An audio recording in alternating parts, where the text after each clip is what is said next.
Cosa ci spinge ad alzarsi nel cuore della notte per uscire al freddo e fare fatica quando in teoria non dovremmo? Cosa ci spinge ad abbandonare il calore del letto anche di domenica mattina, quando in teoria potremmo restare a dormire?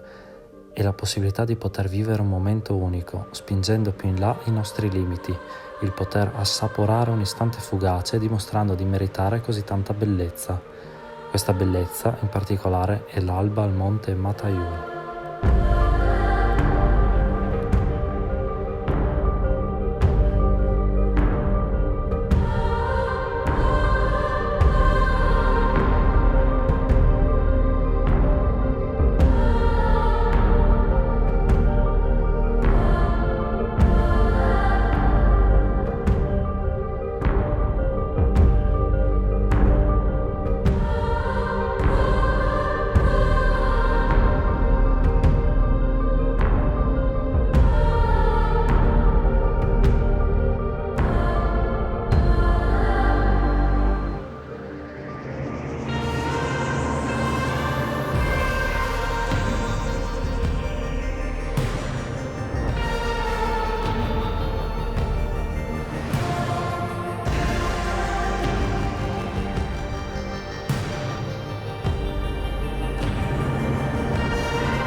Come diceva Christopher McCandless in Into the Wild, la felicità è vera solo quando è condivisa, e spero che attraverso questo video dell'alba qua sul Matayur, spero di essere riuscito a trasmettere tutta la mia felicità nel vivere quest'alba magnifica, spettacolare.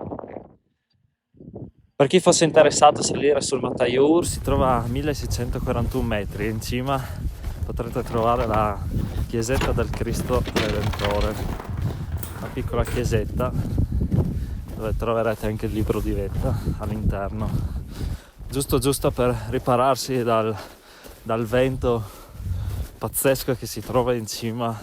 Si parte dal rifugio Pelizzo e con più o meno 45 minuti di salita e con 300 metri di dislivello ci si arriva. È proprio facile, però il panorama è magnifico, soprattutto se venite o al tramonto o all'alba. Detto questo, riscendo, torno giù al Pelizzo dove ho lasciato la macchina e vi ricordo, se vorrete, di cliccare mi piace al video e di iscrivervi al canale, così da rimanere aggiornati anche per i prossimi video che farò. Ne ho qualcuno in più. Alla prossima, ciao!